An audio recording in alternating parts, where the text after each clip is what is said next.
Bonjour, bonsoir, chères toutes, chers tous. Heureux de vous retrouver dans cette nouvelle capsule. Bien que je sois à l'étranger, je fais l'effort, d'accord, de remplir mes obligations. Celles, par exemple, parmi tant d'autres, de vous tenir compagnie à travers des capsules, à travers des partages, à travers ce que nous avions toujours fait, à revenir sur ce site où, en fait, nous avons virtuellement fait connaissance. Les vidéos, les capsules que je pose actuellement vont dans la droite ligne, justement, de la conférence qui a été si bien annoncée et qui va se dérouler bientôt, le samedi. Cette conférence intitulée « Être délivré de l'aliénation ».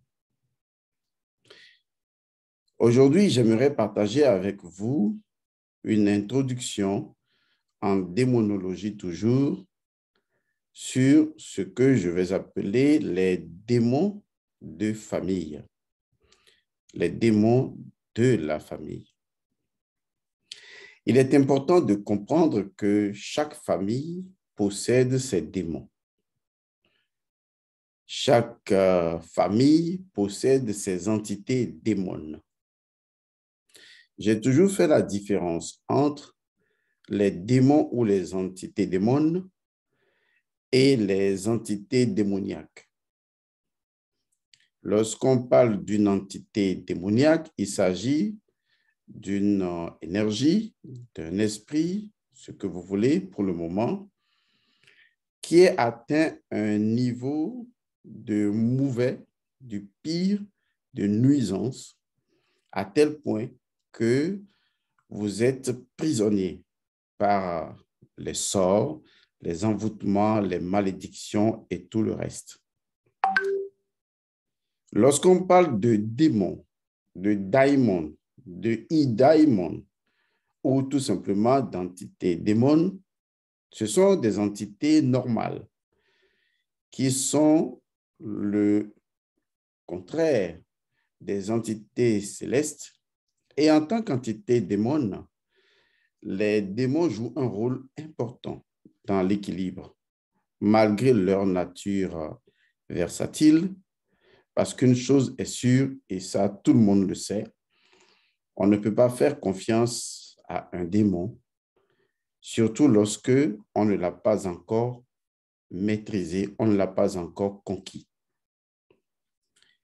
Dans toutes nos familles qui possèdent leur cas en particulier ou leur égrégore, tel qu'on va l'appeler dans la langue française, dans toutes les familles, il y a des démons, il y a des entités démons.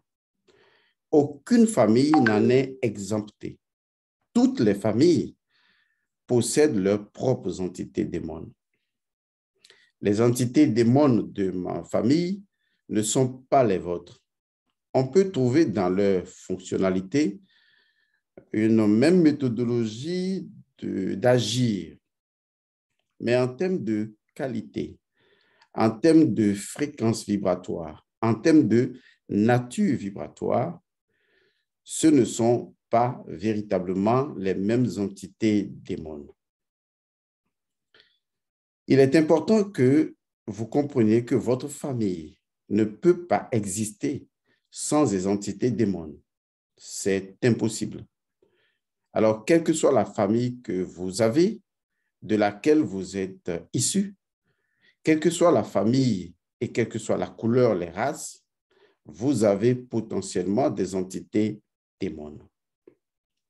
Maintenant, ces entités attendent de votre part que vous procédiez à un ensemble de rituels, d'initiation, de cérémonies pour pouvoir les discipliner dans la mémoire collective de votre famille, dans l'inconscient collectif de votre famille, pour impacter l'équilibre familial de façon durable.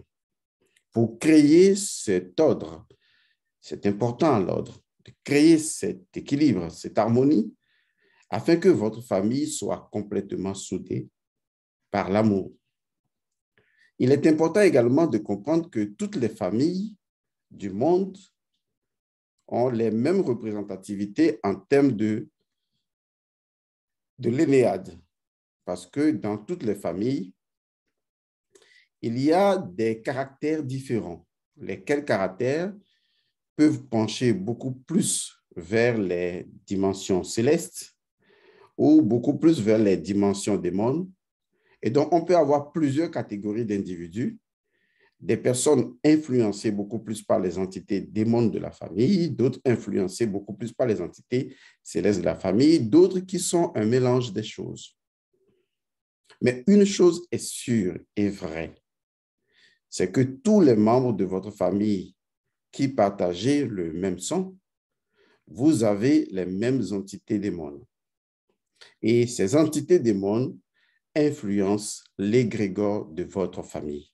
C'est la raison pour laquelle il est important de faire les rituels, de faire les cérémonies, de faire les initiations familiales afin justement de maîtriser ces entités démons, d'utiliser leur puissance, de les transmuter et de pouvoir apaiser les forces septièmes.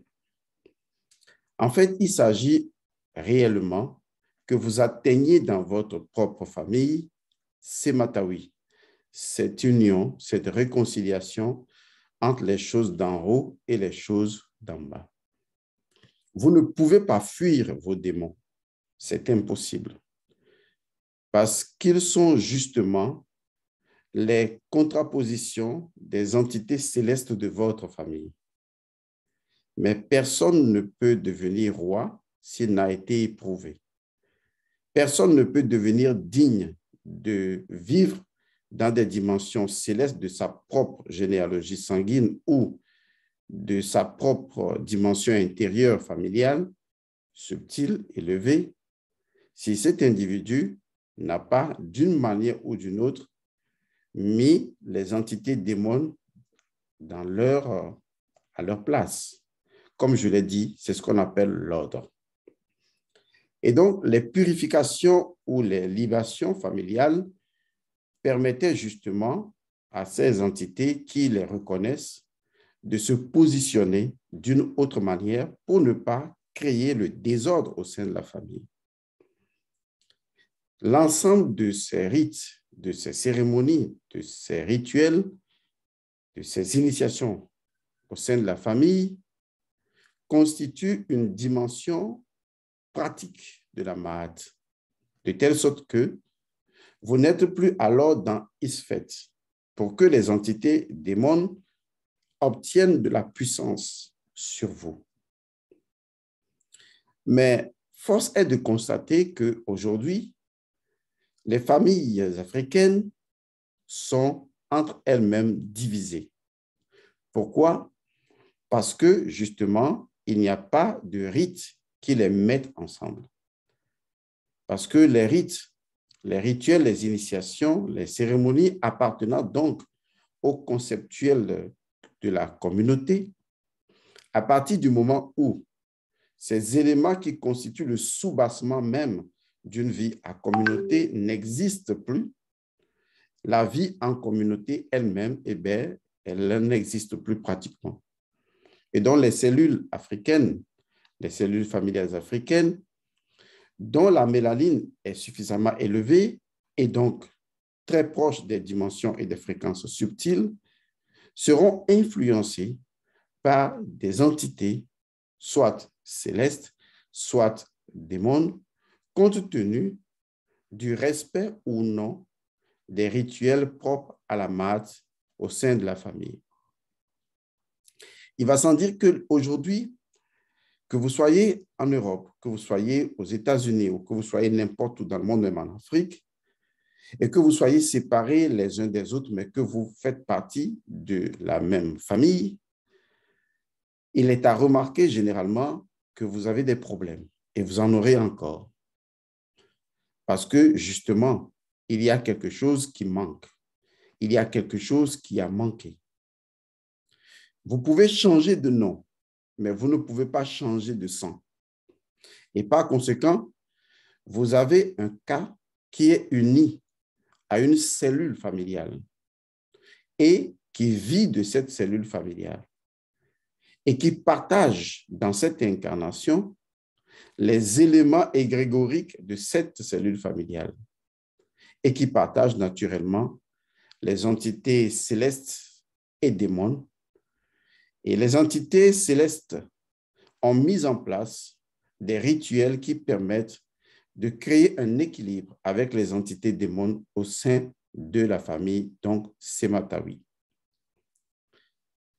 Il est donc important de vous poser la question, puisqu'aujourd'hui, je reçois beaucoup de personnes de l'étranger d'ailleurs qui disent on a des problèmes, on a des blocages. Il y a une redondance suffisamment, je vais dire, manifeste et négative, malfaisante, de l'énergie dans notre vie où les choses que nous faisons, eh bien, on fait un retour à zéro. On a des situations incompréhensibles, des blocages, des maladies. On a des choses qui démontrent visiblement, même au sein des structures afrodescendantes, que, honnêtement, il y a quelque chose qui ne va pas. Je suis parfaitement d'accord avec vous. Il ne peut en être autrement. Parce qu'il faut une chose pour en amener une autre chose. Il faut une chose qui n'a pas été faite ou qui a été faite pour en amener une chose qui est faite ou qui n'est pas faite. Et donc, la question est simple. Qu'est-ce que vous auriez dû faire que vous n'avez pas fait, qui aujourd'hui constitue au sein de l'égrégore de la famille, quelle que soit la distance, les situations conflictuelles ou cette conflictualité au sein de votre famille, au niveau vibratoire, au niveau spirituel, que vous n'arrivez pas à gérer. Laissez-moi vous dire une chose qui va vraiment vous terroriser. Mais ce n'est pas l'idée, en fait. L'idée, c'est que je voudrais vraiment provoquer en vous une crise de la conscience pour une prise de la conscience. Parce que si vous ne crisez pas suffisamment intérieurement, vous n'allez pas prendre conscience des enjeux spirituels qui constituent les fondements fonctionnels même de votre propre mélanine dont vous êtes en quantité pourvue. C'est essentiel. Cela arrive également à toutes les races et à toutes les configurations humaines. Laissez-moi vous dire ceci. Les entités démons de la famille sont des entités extrêmement puissantes. Honnêtement, je vous le dis. Ce sont des entités si puissantes que si vous ne faites pas les rituels, les cérémonies, si vous ne faites pas les choses qui entrent ancestrologiquement dans la configuration de ces Sematawi ou de l'harmonie au sein de votre propre égrégore personnel, si vous ne faites pas ces choses, je suis vraiment désolé, les entités démons de votre famille sont si puissantes qu'au lieu de les transmuter en entités célestes et de bénéficier de leur puissance d'agir dans votre vie et de progresser, ce qui va se produire, c'est que justement, vous allez tellement déséquilibrer la nature de ces entités démons par manque de protocole spirituel, ce que j'appelle rite, initiation, cérémonie et tout le reste, par manque de tout ça. Et ces entités démons vont devenir des entités démoniaques. Et la première chose que vous direz, que vous constaterez, c'est de tout de suite indexer des gens dans votre famille.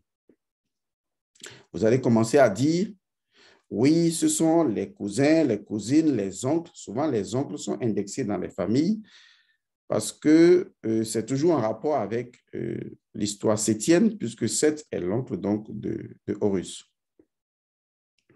Naturellement, souvent, les transitions en matière de passation de pouvoir spirituel, lorsque le père n'est plus et que l'enfant n'est pas encore grand, eh bien, la passation peut être faite naturellement à l'oncle avant de passer à l'enfant. Il y a une transition qui implique forcément l'oncle au sein d'une famille. C'est pourquoi les oncles dans les familles africaines sont quand même des personnalités influentes très puissantes. Ce qu'il faut remarquer ici, c'est que quand l'individu est à l'extérieur de sa propre matte familiale, il va donner suffisamment de pouvoir, de puissance, devrais-je dire, aux entités démoniaques, lesquelles entités vont complètement prendre en otage sa vie. Et quand il ira consulter, et c'est ça le danger des consultations, quand il ira consulter ici ou là, il y a des messages qui viendront. Et malheureusement, beaucoup de personnes interprètent mal ces messages, tellement qu'aujourd'hui, tout en ignorant le côté malin de ces entités-là qui peuvent se faire passer pour X ou Y, dès que les gens vont consulter et qu'on leur dit oui, c'est ta mère, c'est ta tante, c'est telle ou telle personne, eh bien, ces mêmes personnes prennent des positions contre leur famille, instaurant ainsi la volonté des entités démoniaques de déstructurer la famille, puisque justement, c'est dans cette déstructuration que ces entités peuvent prospérer. C'est pourquoi, quel que soit ce qui ne va pas dans une famille, vous devez obligatoirement vous réconcilier. Parce que si vous ne le faites pas, ça ne profitera à personne. Puisque, tout comme dans les légendes de Seth et Horus, Seth a toujours voulu introduire tout ce qui est isphétique, c'est-à-dire tout ce qui est contraire à la maths, au sein de la famille, afin que le pouvoir lui soit revenu. Il a toujours voulu corrompre Horus, il a toujours voulu détourner Horus de la voie pour que Horus soit accusé de quelque chose, afin que justement le pouvoir lui revienne. Même si ce sont des histoires, des légendes, des mythes, et naturellement ce sont des principes en action, des leçons extraordinaires sont à tirer de tels événements épiques. Et ces leçons, c'est l'une d'entre elles que je vous donne aujourd'hui. Lorsque vous suivez la voie de ces entités démoniaques pour briser encore plus ou pour créer de la séparativité au sein de la structure familiale, vous n'arrangez vraiment pas les choses.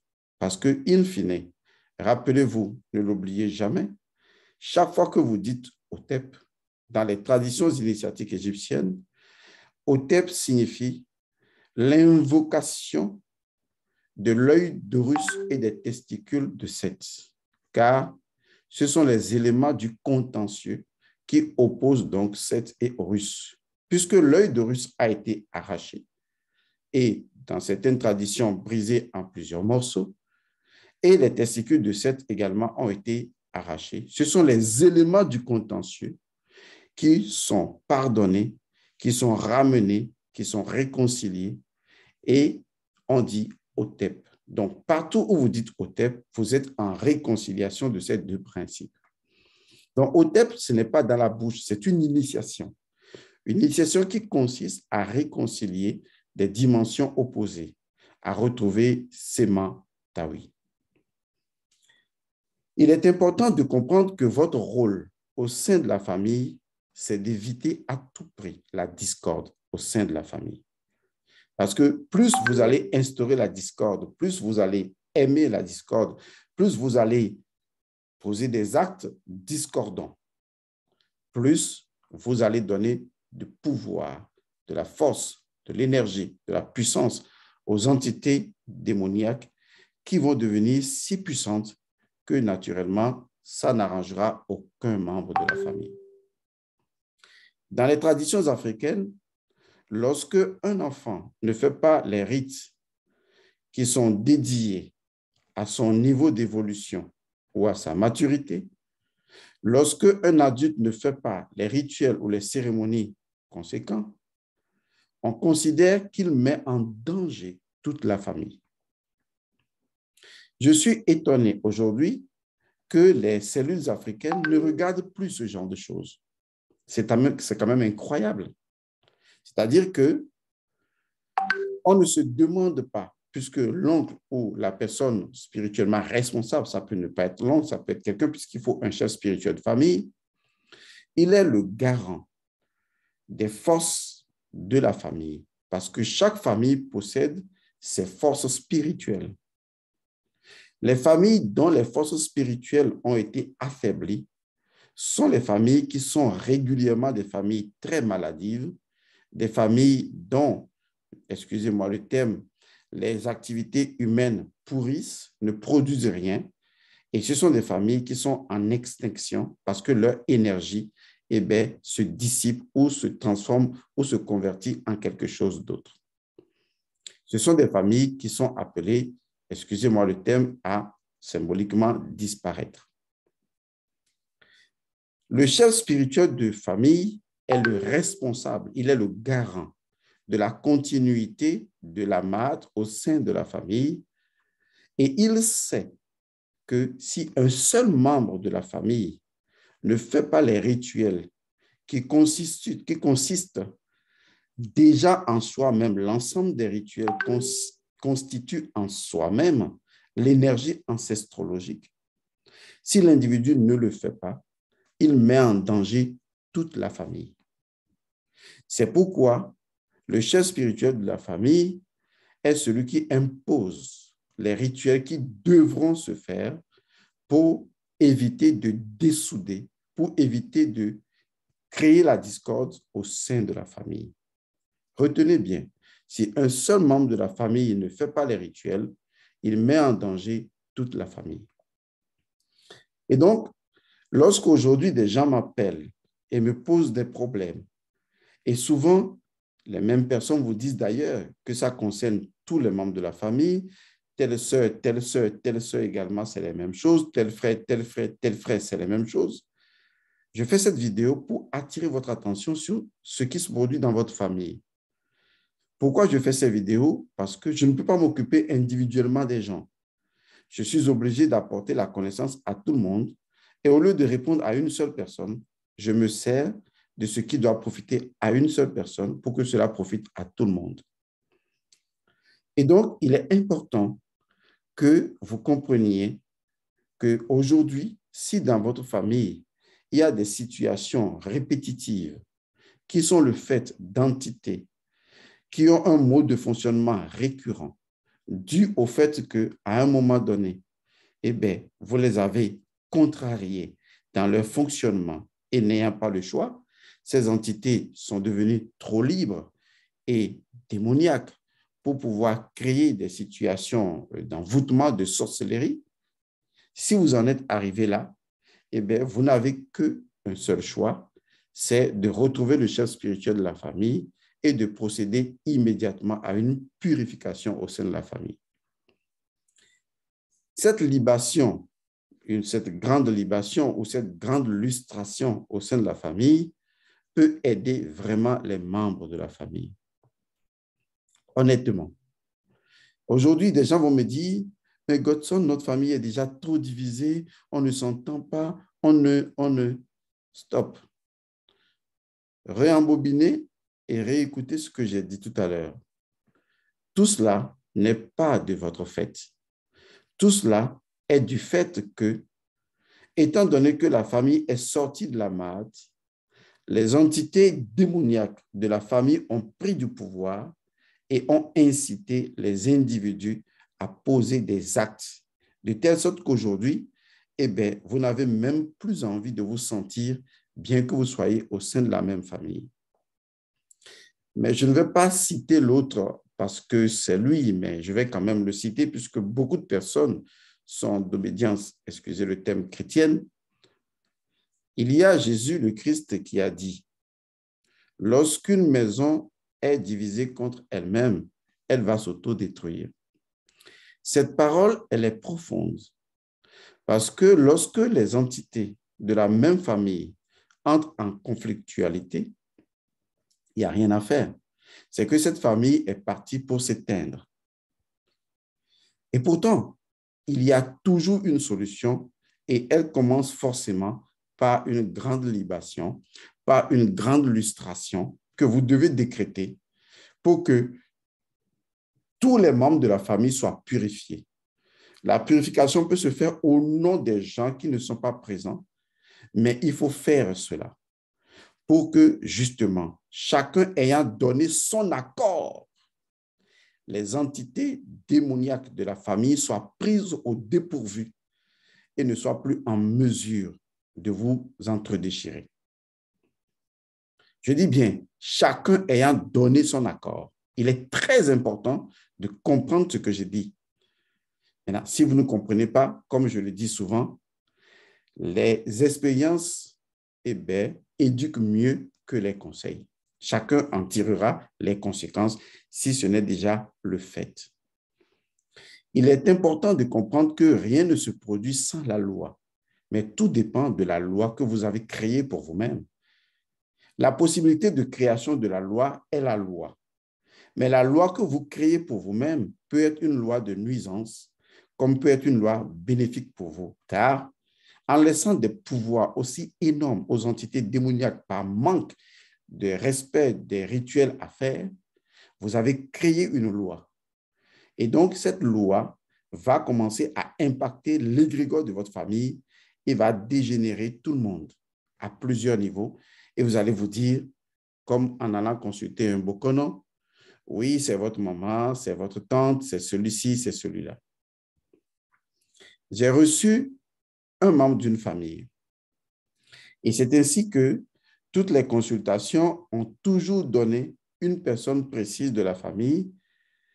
Et quand les gens étaient venus me voir pour que nous en parlions, au cours de la discussion, vous savez, lorsque nous travaillons, on ne travaille pas avec ce que les gens nous disent, mais avec ce que nous ressentons, avec ce que nous voyons. Il y a une différence entre voir et imaginer. Avec ce que nous voyons. Et quand la famille là est venue, quand la personne là est venue, et chaque membre de la famille indexe la même personne, j'avais compris. Et je leur ai dit, mais, et si en vérité je vous dis que cette personne n'a pas une sorcellerie ou n'est pas compétente pour pouvoir nuire à tous les membres de la famille? Au départ, les gens ne voulaient pas me croire parce que pour eux, on a consulté ici et c'est son nom qui est sorti. Je dis oui, son nom peut sortir. Mais est-ce que vous vous êtes posé la question de savoir pourquoi son nom est sorti? Est-ce que vous vous êtes posé la question de savoir quelle est sa fonction primaire, son principe premier au sein de la famille? Car au sein d'une famille, chaque personne, comme dans l'Énéade, occupe une position principielle précise.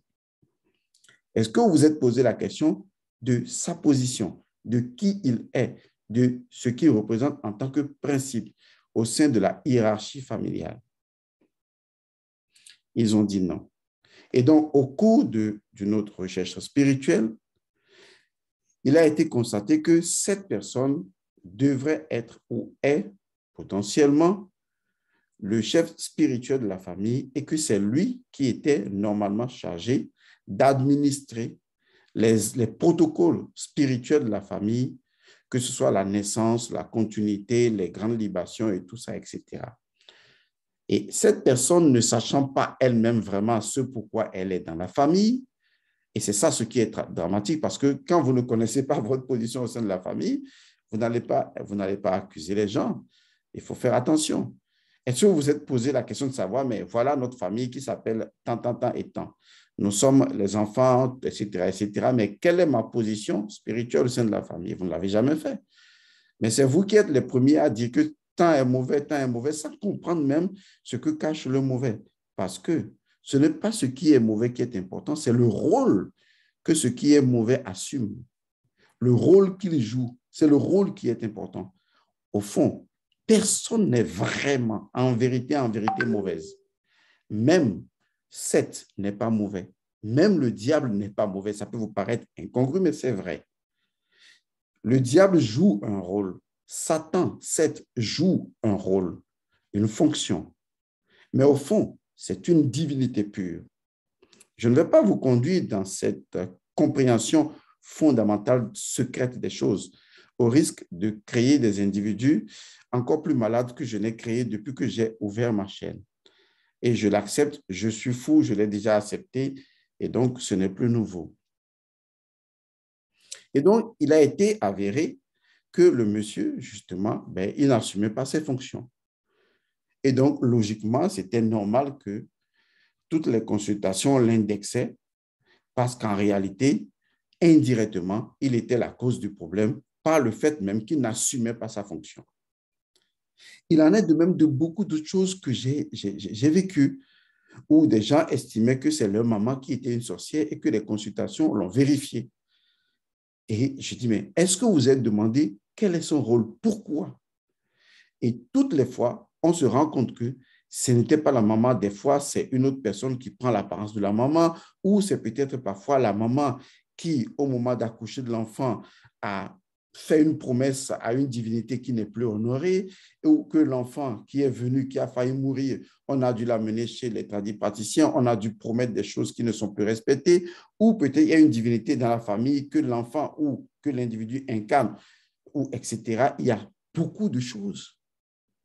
Mais la seule conclusion que les gens tirent, sorcellerie, sorcellerie, sorcellerie, sans connaître même ce qu'est la sorcellerie, qui, soit dit en passant, est indispensable à l'équilibre hiérarchico-énergétique de la famille.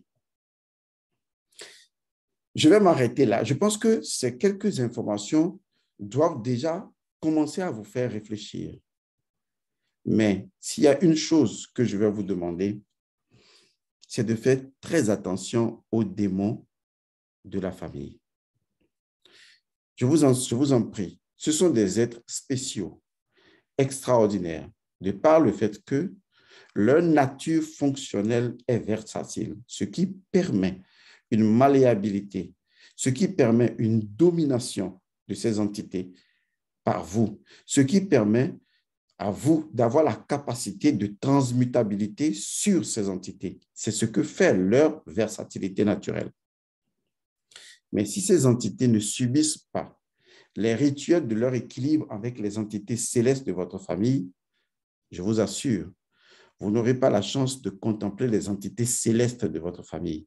Vous n'aurez pas la chance d'être connecté à vos ancêtres.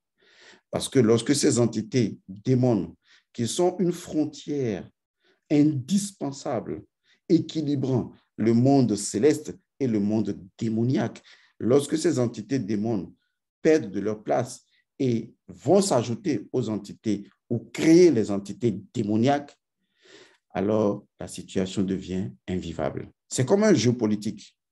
Soit vous arrivez à transmuter les entités démons, qui sont un intermédiaire versatile, pour les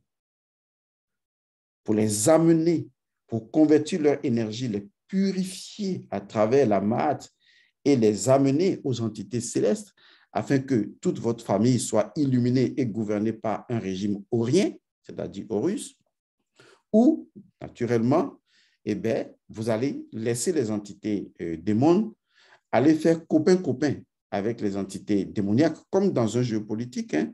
Vous laissez tel pays aller s'associer à tel autre pays, eh bien, ces deux deviennent beaucoup plus puissants que vous. Et c'est ce qui va se produire et vous risquez donc de dégénérer énergétiquement. Et quand il y a une dégénérescence de votre cas, eh bien, il y a les maladies, les conflictualités biologiques qui s'installent et naturellement une forme d'instabilité conduisant au suicide, à la mélancolie, à la frustration, à tout ce qui émotionnellement est contraire à Hotep. J'espère vous avoir apporté assez de connaissances importantes pour cette capsule.